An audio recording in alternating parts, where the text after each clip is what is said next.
2025 के विधानसभा चुनाव में प्रशांत किशोर को भाजपा कितनी बड़ी चुनौती है? प्रशांत किशोर कुछ है ही नहीं। इंदिरा गांधी भी चुनाव हार गई थी, श्रद्धेय अटल बिहारी वाजपेयी जी चुनाव हारे थे। समीकरण होता है, समाज है, लोकतंत्र है। हाल ही पटना के बापू सभागार में एक बेस्ट सम्मेलन हुआ था जिसमें तेजस्वी यादव भी पहुंचे थे, कुर्सी खाली रह गया था कि बिहार के बेस्ट से विकास के साथ हैं और वो एनडीए के साथ हैं, भाजपा के साथ हैं, तो स्वाभाविक है आरजेडी का कुर्सी खाली रहेगा। जन स्वराज के संस्थापक जो है प्रशांत किशोर भी लगातार प्रदेश अध्यक्ष दिलीप जायसवाल जी पर आरोप लगा रहे हैं। बहुत जल्द ही सबूत मिल जाएगा कि पैसा किशोर यानी कि प्रशांत किशोर अपनी राजनीतिक सेकने के कारण से इस तरह का झूठी लांछना लगा रहे हैं। पटना में हत्या गोपाल खेम का हत्याकांड जो हुआ है उसको लेकर तेजस्वी उसके बाद जो है एक बयान आया उनका, लेकिन इसके पीछे आरजेडी का ही हाथ होगा। आरजेडी जिस समय व्यवसायियों के शटर शाम के 6 बजे बंद हो जाते थे, महिलाओं सड़कें पर नहीं चल सकती थी, युवाओं को नौकरी के बदले में जमीन लिया था लालू जी ने, तो वो तो कुछ न कुछ बीज है। तेजस्वी यादव अपना वो दिन याद करते हैं जब उनके माँ पिताजी किस तरह से पॉकेटमारी करवाते थे, किस तरह से जानवर का चारा खाते थे, किस तरह से जेल गए, किस तरह से भ्रष्टाचार किए, किस तरह से आतंकवाद किए, किस तरह से घोटाला किए। तेजस्वी यादव जी बार बार 2-3 प्रेस कॉन्फ्रेंस में प्रधानमंत्री को पॉकेटमार करते थे। तेजस्वी भी तो आरोप लगा रहा है कि एनडीए जो नेशनल दामाद आयोग हो, यानी कि चांदी के चम्मच से दूध पीने वाले राजकुमार को दे दिया गया है। अभी मतदाता पुनरीक्षण अभियान चल रहा है, विपक्ष उस पर बहुत हल्ला कर रहा है। वोट उनका कटेगा जो बांग्लादेशी हैं, वोट उनका कटेगा जो रोहिंग्या हैं। बिहार में कांग्रेस जो है बिहार चुनाव को मद्देनजर रखते हुए 5 लाख सैनिटरी पैड बांटने का जो अभियान चला रही है और उस पैड के पैकेट पे राहुल गांधी का इमेज है कि राहुल जी तो अज्ञानी है ही, विवेक शून्य भी है। तो उनके घर में भी उनकी बहन है, उनकी माँ है, क्या उनका फोटो लगा हुआ सैनिटरी पैड उनकी बहन या माँ यूज करेंगी? मैं पूछना चाहती इस कैमरे के माध्यम से।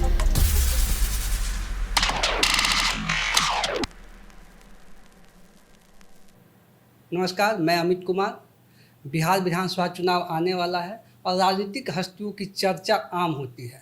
तो राजनीति में ज़्यादातर ऐसे लोगों को हम देखते हैं कि ऊंचाई पर पहुंच रहे हैं जिनका राजनीतिक बैकग्राउंड हो, वो बहुत ज़्यादा राजनीतिक रूप से उनका परिवार बहुत ज़्यादा सक्रिय होते हैं, तो वो लोग जल्दी आगे बढ़ते हैं। लेकिन आज हमारे साथ हैं एक ऐसी महिला नेत्री जो एक साधारण परिवार से थी, जिनका कोई राजनीतिक बैकग्राउंड नहीं था, एक साधारण कार्यकर्ता से आज वो बीजेपी महिला प्रकोष्ठ की प्रदेश अध्यक्ष और अभी राज्यसभा सांसद हैं। तो हमारे साथ हैं बीजेपी की महिला नेत्री राज्यसभा सांसद धर्मशिला गुप्ता जी।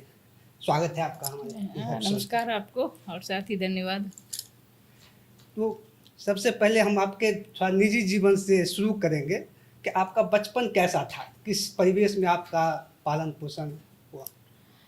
मैं किसान की बेटी हूँ और हमारे दादाजी बहुत बड़े गृहस्थ रहे हैं और हमारे पिताजी उस समय में वो सरकारी कर्मचारी थे, यानी कि सीओ थे लाइट विभाग में। और मैं गरीब परिवार से हूँ, किसान परिवार की बेटी। तो हमारे परिवार में यानी कि मैं नहर की बात करती हूँ तो वहाँ पढ़ाई का हम लोगों का बहुत ये था, हम लोग को खाना और पढ़ना दो ही काम था। और बचपन 10th क्लास तक मैं अपने नैहर में रही, फिर 10th पे मेरी शादी हो गई। तो मैं ये दरभंगा मिथिला में। नैहर आपका कहाँ? मेरा नैहर है ये छजना गांव है जो मधुबनी डिस्ट्रिक्ट में पड़ता है। वो भी तो मिथिला है। हाँ मिथिला है। और हमारी शिक्षा हुई निर्मली से, निर्मली सुपौल, जस्ट 15 मिनट का रास्ता है वहाँ से। तो वहीं पे घर अपना भी था तो पढ़ाई वहाँ से हुई। लेकिन मेरा जन्म हुआ मधुबनी जिले के छजना पंचायत में, गांव में। तो उसके बाद शादी हो गई, आपकी शादी हो गई 10वीं में थी तब शादी हो गया। भारतीय संस्कृति में ऐसा कि महिलाओं के पास बहुत जिम्मेदारी होता है, घर परिवार में चलाना होता है। फिर क्या कहता है कि आप जो है शिक्षाविद भी हैं और उसके बावजूद राजनीति में इतना सक्रिय रहें और वार्ड मेंबर से लेके महिला मोर्चा के जिला अध्यक्ष, फिर जो है सो अभी प्रदेश अध्यक्ष, राज्यसभा सांसद। तो इतना जिम्मेदारी कैसे कैसे इस चीज़ को मैनेज कैसे करते हैं? परिवार का किस तरीके से सपोर्ट मिलता है? हाँ, मेरी शादी तो कम उम्र में हुई, लेकिन हमारे पिताजी यानी कि हमारे ससुर जी, जी। हमारा पूरा परिवार, उनको मुझे पढ़ाने की ललक थी और मुझे पढ़ने की ललक थी। तो मैं दरभंगा के वीर कुंवर सिंह कॉलेज से मैंने ग्रेजुएशन किया, ऑनर्स तक। मेरे हस्बैंड इंटर में थे, मैं 10th में थी। दोनों को कॉलेज जाना पढ़ना, और फिर बच्चे भी हुए। बच्चे और इंटर में मेरे बेटे थे, और प्लस घर की जिम्मेवारी। हमारे घर में गाय थी, लगभग 4 गाय थी। तो परिवार में गाय का सेवा करना मतलब एक धर्म माना जाता था। फिर गाय का सेवा करना, उनको ये कुट्टी काट के खाना देना, घास काटने से मेरे हाथ में ठेले पड़ गए थे। अच्छा। फिर गोबर उठाना, फिर उसको सर पे ले जाके छत पे रखना, उसको पाथना, फिर माँ बाबू जी को पैर दबाना, घर का काम काज करके फिर रात को बैठ के पढ़ती थी। तो हर किताब के इतना हर सारा चीज़ करते हुए हाँ, आप हर पढ़ाई हर करके पढ़ने पीएचडी में की। मेरे आंसू के बूंद अभी भी मैं जब बुक खोलती हूँ तो मुझे मिलता है। और जब बच्चे को पढ़ाया मैंने कि चूल्हे पर खाना पका, पहले तो लकड़ी पे खाना बनता था। बच्चे को बोरा बिछा के बैठाती थी और खुद चूल्हा के ऊपर में लिख के साट लेती थी बॉटनिकल नेम, केमिस्ट्री का फॉर्मूला वगैरह। और एक नज़र अपना पढ़ाई, एक नज़र बच्चा, एक नज़र रोटी बेलती थी। ऐसे करते करते पढ़ी भी। और जब पीजी किया, फिर बीएड किया, फिर पीएचडी किया। लेकिन एक अंदर से ना एक वो जज्बा होता है कुछ करने की, वो मेरे अंदर थी, इच्छा शक्ति थी मेरे अंदर। अच्छा सर। और अपने परिवार का भी सपोर्ट मिला। तो फिर आपके बच्चे अभी क्या कर रहे मेरे बच्चे ये सैनिक स्कूल पुरुलिया से, हैं? मेरा बेटा वहाँ से पास आउट है, वो अभी मैनेजर है बीएचईएल में, भेल में। अच्छा। छोटे बेटे मेरे वो मेजर हैं, वो डिफेंस में डॉक्टर हैं, ऑर्थोपेडिक्स हैं, एफएमसी पुणे से उन्होंने पास आउट किया। और मेरी जुड़वा बेटी है। अच्छा। मेरी दोनों बेटी डॉक्टर है, एक गायनोकोलॉजिस्ट है जो कि छपरा में है, और एक डेंटिस्ट है जो अभी पटना में है। अच्छा। तो आपको राजनीति में आने की प्रेरणा कहाँ से मिली?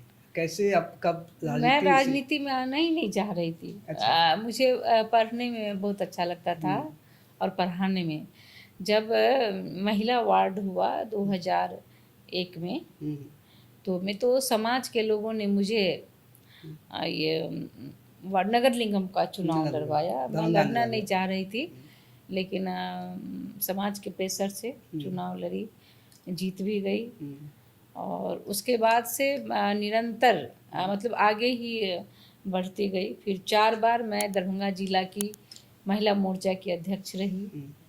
उसके बाद मैं बिहार भाजपा में महिला मोर्चा की 2 टर्म प्रदेश उपाध्यक्ष रही, जिला मंत्री रही, जिला महामंत्री दरभंगा की, फिर प्रदेश भाजपा की प्रदेश मंत्री, फिर प्रदेश अध्यक्ष महिला मोर्चा। और भारतीय जनता पार्टी ने एक साधारण परिवार, एक फटेहाल परिवार की महिला को, जिन्होंने पंचायत से लेकर के प्रदेश तक विभिन्न जिम्मेवारी को निभाया, तो देश के सबसे उच्च सदन में राज्यसभा बनाया। भाजपा इसके लिए के माननीय मोदी जी विचारधारा, का आभार व्यक्त करती हूँ मैं। भाजपा के विचारधारा से कैसे जुड़ाव हुआ? मेरा परिवार जनसंघ परिवार है, अच्छा। और हमारे घर में सभी लोग जनसंघ से हैं। और हमारे पिताजी भी, चाचा जी भी मतलब कि राजनीति में रहे हैं, वार्ड पार्षद रहे हैं। उसके बाद चुनाव भी लड़ा 1980 में। इस तरह से परिवार तो था ही जनसंघ। और उसके बाद समाज में भी काफ़ी लोकप्रियता रही। तो यही कारण है कि अपनी काम को निष्ठा से किया मैंने। जो भी जिम्मेवारी मिली, चाहे वो घर की हो या पार्टी या की? बाहर की हो, पार्टी की हो। मैं नागेंद्र झा महिला महाविद्यालय में बॉटनी की लेक्चरर भी हूँ, एनएसएस की कोऑर्डिनेटर रही हूँ। तो सभी जिम्मेवारी को मैंने बखूबी निभाया। और अभी कुछ दिन पहले मतलब कि पिछले जो नगर निगम का चुनाव हुआ है, आप मेयर का कैंडिडेट थे। हाँ हाँ। और अप्रत्याशित रूप से आपको हार का सामना करना पड़ा। ऐसा कुछ सोच नहीं रहता कि भाजपा का कैंडिडेट, मतलब आप वैसे भी क्षेत्र में बहुत लोकप्रिय और मिथिला क्षेत्र में रही हैं, वहाँ दरभंगा में, उसके बाद क्या उसका वजह क्या रहा नहीं आपके नज़र में? बाकी हमको तो पता है, आपके नज़र नहीं, में। देखिए लोकतंत्र है, चुनाव है। हम्म, इंदिरा गांधी भी चुनाव हार गई थी, हम्म, श्रद्धेय अटल बिहारी वाजपेयी जी चुनाव हारे थे। हम्म, समीकरण होता है, समाज है, लोकतंत्र है। हम्म, लेकिन मुझे अपनी जनता पे बहुत भरोसा है। उन्होंने विषम परिस्थिति में भी मुझे काफ़ी वोट दिया। 22,000 से हाँ, और 23,000 लगभग। हम्म, और एक मात्र प्रत्याशी आरजेडी से और 10 प्रत्याशी बीजेपी से थे। बीजेपी उस विषम समर्थित, परिस्थिति में मतलब भी बीजेपी। मुझे दरभंगा नगर निगम के सारे सम्मानित मतदाता बंधु ने मुझे बहुत आशीर्वाद दिया। इसलिए मैं उनकी तो काफ़ी कृतज्ञ हूँ, आभारी भी हूँ कि उस परिस्थिति में भी उन्होंने मुझे सराहा और आगे बढ़ाया, हिम्मत दिया मुझे। हाँ, हाँ। एक ये चीज़ है कि आपका राज्यसभा का जो टिकट आपको मिला, राज्यसभा में जो आपको भेजा गया, ये समर्पित कार्यकर्ता का जो इतना दिन से आप सेवा पार्टी का कर रही थी, उसका फल था, या सामाजिक समीकरण साधने का प्रयास था पार्टी का कि वैश्य समाज से भी आप आती हैं, महिला भी हैं, वैश्य समाज से आती है, तो उनका प्रतिनिधित्व दिया जाए? देखिए, वैश्य समाज में तो बहुत लोग हैं। जी। हाँ, बहुत सारे व्यक्तित्व हैं वैश्य समाज में। लेकिन एक भारतीय जनता पार्टी कार्यकर्ता को सम्मान देती है, और एक कार्यकर्ता को उन्होंने सम्मान दिया, एक मातृशक्ति को सम्मान दिया। और मैं तो भागलपुर में कार्य समिति का बैठक ले रही थी, मुझे बिल्कुल कहीं से पता नहीं था कि मुझे राज्यसभा मिलेगा। जब लोग फ़ोन कर रहे तो मुझे तो एकदम बिल्कुल विश्वास ही नहीं हो रहा था। हाँ, तो यही भाजपा है, ये मोदी जी की गारंटी है। हाल ही पटना के बापू सभागार में एक बेस्ट सम्मेलन हुआ था, जिसमें तेजस्वी यादव भी पहुंचे थे, कुर्सी खाली रह गया था। तो किस तरीके से इसको देखते हैं? तेजस्वी यादव तो आरजेडी के सम्मेलन में गए होंगे। हाँ, बेस्ट, मतलब बेस्ट इसका सम्मेलन था। तो वैसे तो भाजपा में है, तो भाजपा में है, लेकिन वो भी एक बेस्ट सम्मेलन करवाए अपने पार्टी के कार्यकर्ताओं से। नहीं, मैं ऋतु जायसवाल वगैरह थी। आपको बता दूं कि बिहार के वैश्य विकास के साथ है, और वो एनडीए के साथ हैं, भाजपा के साथ हैं। तो स्वाभाविक है आरजेडी का कुर्सी खाली रहेगा, उनको करना ही नहीं चाहिए, क्योंकि आरजेडी का कोई अस्तित्व ही नहीं है बिहार में। इसीलिए बिहार की जनता विकास के साथ है, एनडीए के साथ है। तो स्वाभाविक रूप से वैश्य समाज एनडीए के साथ है, भाजपा के साथ है। दरभंगा की डिप्टी मेयर नाजिया हसन का विवाद बयान अक्सर चर्चा में रहता है, उस पर आपकी क्या प्रतिक्रिया है? क्या लगता है कि वो अपनी सस्ती लोकप्रियता के लिए वैसा बयान देते हैं, या वो जानबूझ के लोगों को भड़काने के लिए इस तरह के? ऐसा तो बिल्कुल नहीं करना चाहिए, क्योंकि आरएसएस का संबंध पाकिस्तान से, इस तरह की बातें कुछ अनलगल बातें लगती हैं। हमें कोई भी बात रखना चाहिए तो एक ठोस आधार के साथ बात को रखनी चाहिए, और अनर्गल बातें कह करके समाज में हमारा जो सामाजिक सौहार्द है वो बिगड़ने लगता है। हाँ, भाईचारा खत्म होने लगता है। इसीलिए हमें सोच समझ के बयान देना चाहिए, और इस तरह की बातें ना करना चाहिए जो किसी दल या फिर कोई बहुत बड़ा राजनीतिक जो मोर्चा होता है या जो देश का स्तंभ होता है, उसके भावनाओं पर ठेस नहीं पहुंचना चाहिए। जन स्वराज के संस्थापक जो है प्रशांत किशोर भी लगातार प्रदेश अध्यक्ष दिलीप जायसवाल जी पर आरोप लगा रहे हैं, बहुत सारे आरोप लगा रहे हैं, तो उस पर आपकी कुछ प्रतिक्रिया? देखिए, प्रशांत किशोर तो पैसा किशोर है, आपने देखा होगा कि गांधी मैदान में जो उनकी रैली हुई थी, फ्लॉप हो गई। मात्र 100-150 लोग थे, सारी कुर्सियां खाली थी। तो पैसा के बल पर वो कितने कार्यकर्ता को खरीदेंगे। रही बात डॉक्टर दिलीप जायसवाल जी की बात, दिलीप जायसवाल जी एक सच्चे और ईमानदार व्यक्ति हैं। बहुत जल्द ही सबूत मिल जाएगा कि पैसा किशोर यानी कि प्रशांत किशोर अपनी राजनीतिक सेकने के कारण से इस तरह का झूठी लांछना लगा रहे हैं। 2025 के विधानसभा चुनाव में प्रशांत किशोर को भाजपा कितनी बड़ी चुनौती मानती है? नगण्य। प्रशांत किशोर कुछ है ही नहीं, उनका नहीं तो कोई अस्तित्व है, नहीं तो उनका कोई आधार है, नहीं तो उनका कोई संगठन है, नहीं तो वो कुछ समाज के लिए और देश के लिए कुछ किए हैं। तो इस परिस्थिति में जनता प्रशांत किशोर को पैसा किशोर मानती है और उनका खाता भी नहीं खुलेगा प्रशांत किशोर जी का। अभी एक ये हुआ है कि पटना में हत्या, गोपाल खेमका हत्याकांड जो हुआ है उसको लेके तेजस्वी, उसके बाद जो है एक बयान आया उनका, एक रैली में ही बोल रहे थे, मीडिया को एक तरीके से धमका रहे थे कि आपका जो है सो पेपर हम गांव में बंद कर देंगे, कोई पेपर नहीं लेगा, आप हमारा पक्ष नहीं छापते हैं। तो इस पर आप देखिए, खेमका जी का हत्या तो बहुत ही दिल को दहला देने वाली घटना है।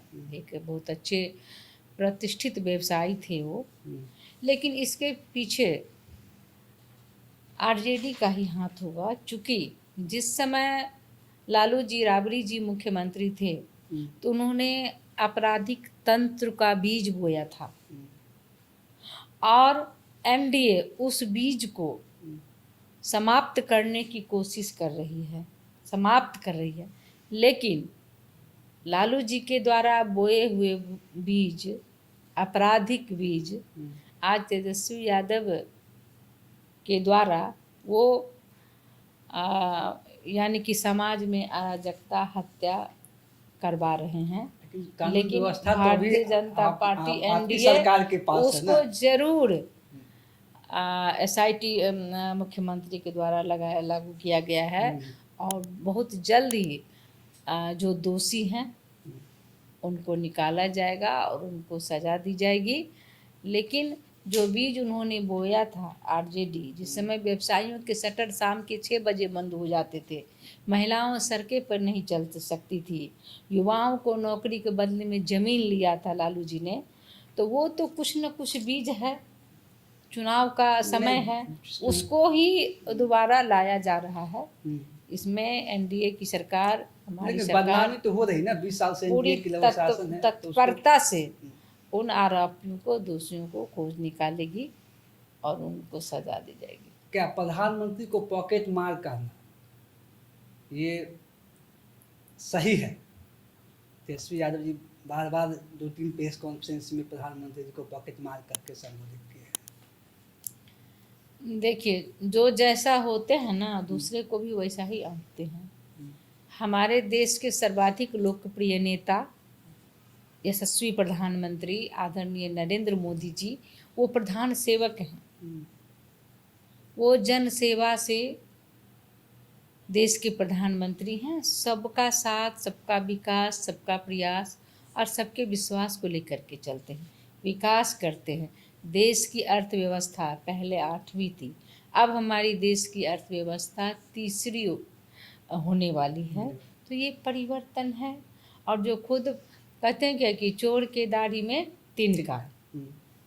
तेजस्वी यादव अपना वो दिन याद करते हैं जब उनके माँ पिताजी किस तरह से पॉकेटमारी करवाते थे, किस तरह से जानवर का चारा खाते थे, किस तरह से जेल गए, किस तरह से भ्रष्टाचार किए, किस तरह से आतंकवाद किए, किस तरह से घोटाला किए। मैं अगर घोटाला की गिनती गिनाऊं तो चारा घोटाला, चरित्र घोटाला, मेघा घोटाला, पाइप घोटाला, पुलिस वर्दी घोटाला और यहाँ तक कि नौकरी के बदले जमीन घोटाला, इतने घोटाले करके बैठे हैं, दूसरे को कह रहे हैं पॉकेट मार।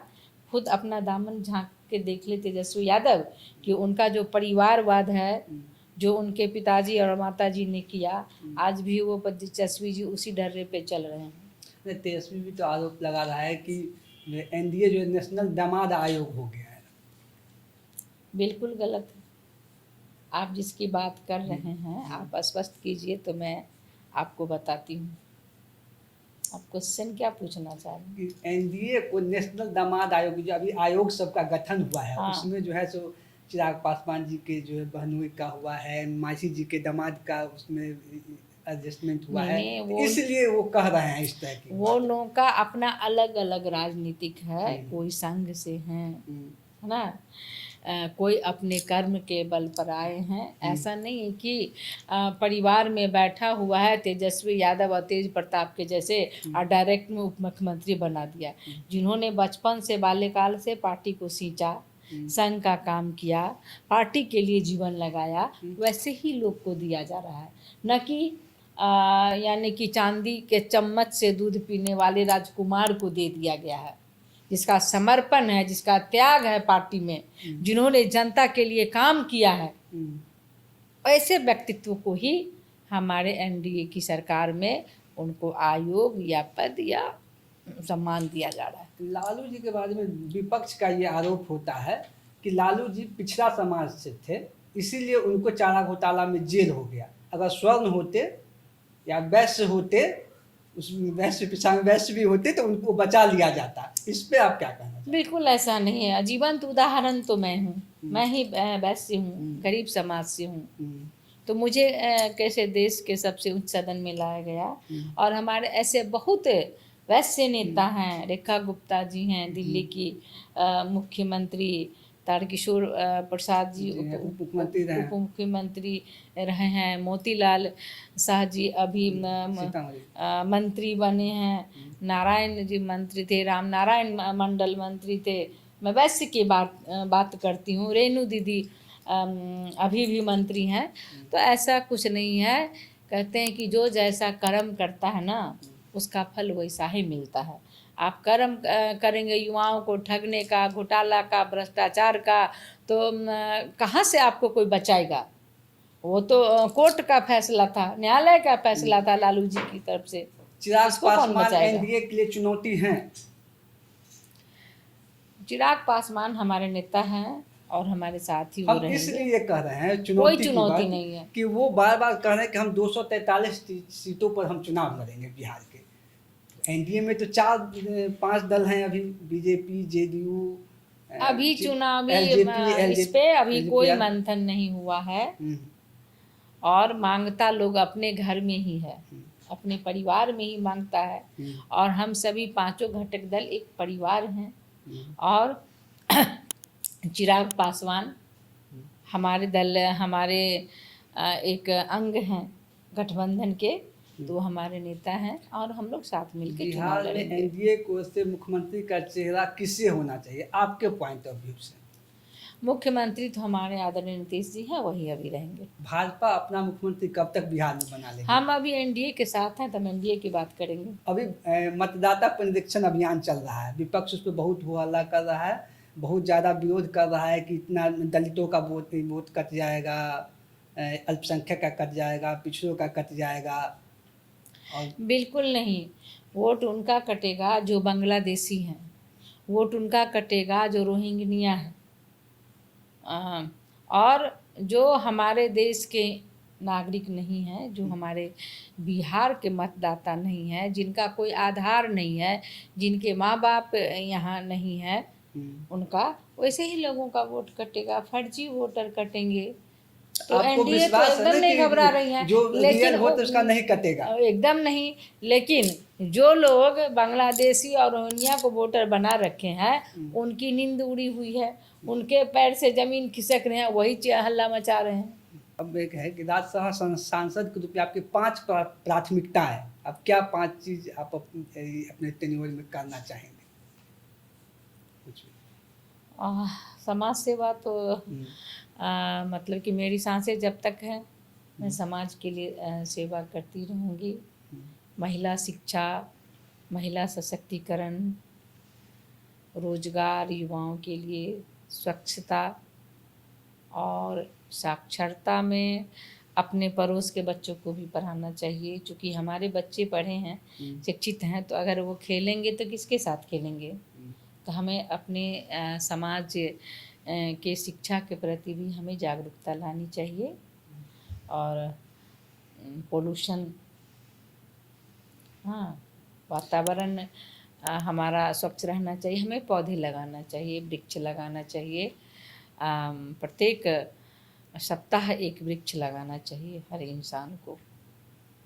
महिला मोर्चा के प्रदेश अध्यक्ष के रूप में आगामी विधानसभा चुनाव के लिए आपका क्या रणनीति है? कैसे, क्या सोचते हैं, कैसे पार्टी को मजबूत महिला करेंगे? मोर्चा निरंतर अपनी पार्टी के लिए काम करेगी।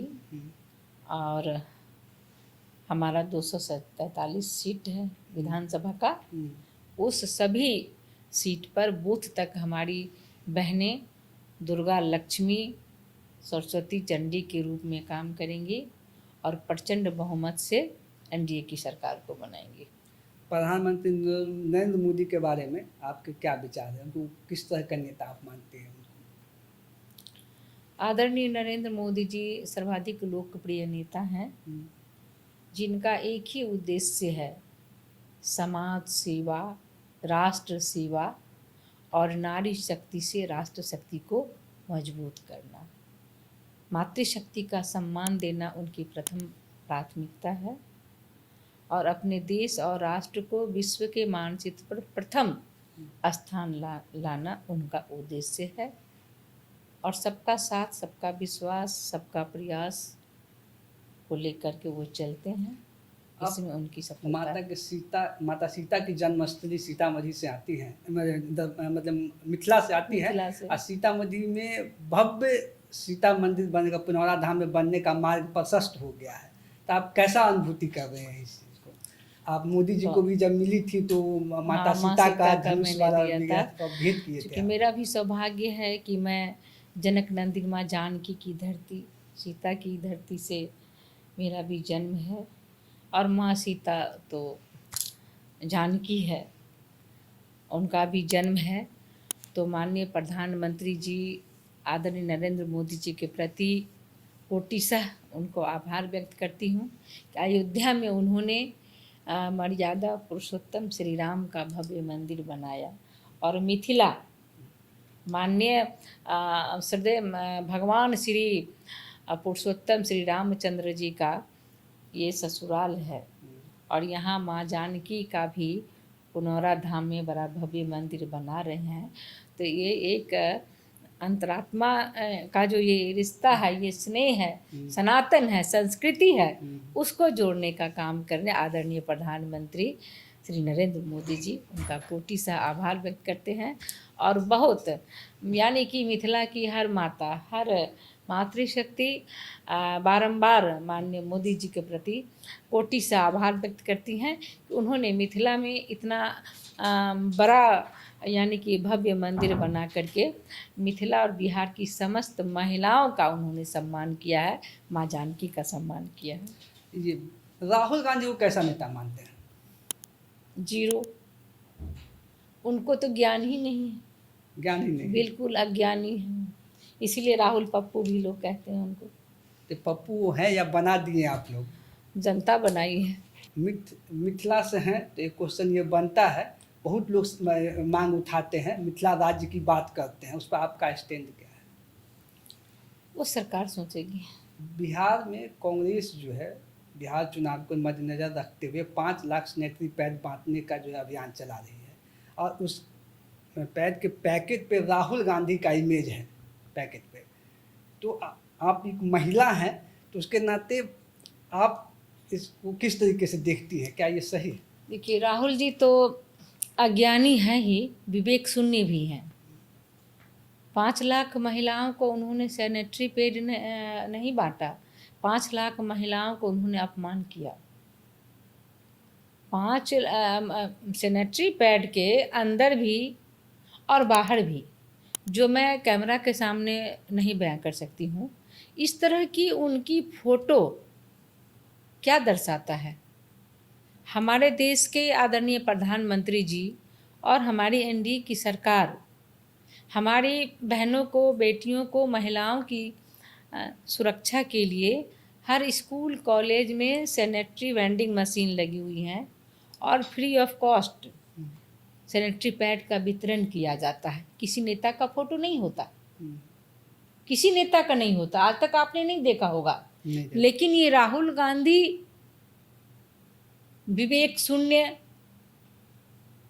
अज्ञानी और मातृशक्ति का अपमान करने वाला ऐसा व्यक्तित्व, जो उन्होंने ये कुकृत्य किया है कि सैनिटरी पैड के अंदर भी और बाहर भी, अंदर वाले पे उनका सफाई आया कि अंदर में फोटो नहीं है, अंदर गलत भी है। वीडियो वायरल हमारे किया पास गया। अभी मोबाइल में फोटो है, मैं आपको दिखा सकती हूँ। नहीं, वो इस लोग कहें तरह कि का वो नहीं, गलत वीडियो वायरल किया जा रहा है, सिर्फ बाहर फोटो ये पर है, पैकेट अंदर पे भी है, है। अंदर भी है। तो इस तरह का महिलाओं का अपमान आज तक तो मैंने देखा था, शायद आप भी नहीं देखे होंगे। नहीं। कि उनके घर में भी उनकी बहन है, उनकी माँ है, क्या उनका फोटो लगा हुआ सैनिटरी पैड उनकी बहन या माँ यूज करेंगी? मैं पूछना चाहती हूँ इस कैमरे के माध्यम से। ये बहुत ही शर्मनाक विषय है और राहुल गांधी को तुरंत माफ़ी मांगनी चाहिए देश की महिलाओं से और इस्तीफा देनी चाहिए। इतना मतलब कि शर्मनाक बातें नहीं होनी चाहिए राजनीति में, अपने वोट बैंक के कारण, सिर्फ वोट बैंक के कारण। ऐसे में तो इनका अस्तित्व ही मिट गया है, नज़रों से गिर गए राहुल गांधी, खासकर आधी आबादी मातृशक्ति के नज़र से। मिथिला से हैं तो एक और क्वेश्चन बनता है कि कोई दो काम जो आप करना चाहती हैं या होना चाहिए मिथिला क्षेत्र में, आपको लगता है कि ऐसा कुछ जो है ये चीज़ आपके मन में विजन हो कि ये ये चीज़ होती है? मिथिला में रोजगार नहीं था जो माननीय मोदी जी ने दे दिया। मखाना अनुसंधान केंद्र, एम्स और एयरपोर्ट, ये 3 चीज़ मिथिला के विकास को बहुत आगे ले जाएगा और मिथिला के युवाओं को, महिलाओं को आत्मनिर्भर होने का एक नया अवसर माननीय प्रधानमंत्री जी आदरणीय नरेंद्र मोदी जी ने दिया है। और मिथिला में शिक्षा में भी हमें आगे आना चाहिए, हम आगे भी आ रहे हैं वहाँ पर, और वहाँ का इंफ्रास्ट्रक्चर जो है और अधिक डेवलपमेंट होना चाहिए। LN मिथिला यूनिवर्सिटी को सेंट्रल यूनिवर्सिटी का दर्जा मिले, इसके लिए लिखिएगा। नहीं, बिल्कुल हमारे प्रयास बहुत से आदरणीय नेता मांग रहे हैं, मैं भी मांग रही हूँ।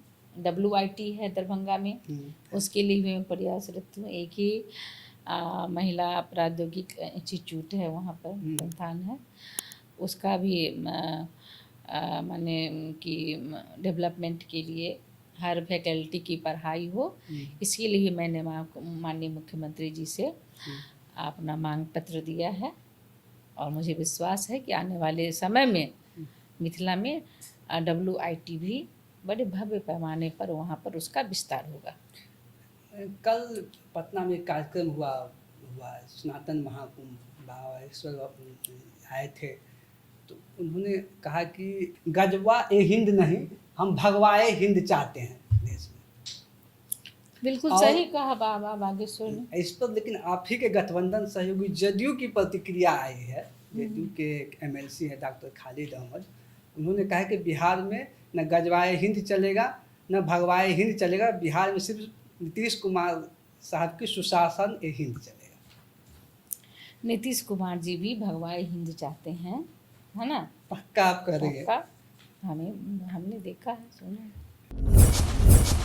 अगर भाजपा में नहीं होती तो किस पार्टी में होती? हमारे परिवार जब से संघ है, जब से हमारे सारे परिवार भाजपा में है और जब तक हमारे परिवार में सबों की सांसें रहेंगी, भाजपा के साथ ही रहेंगी।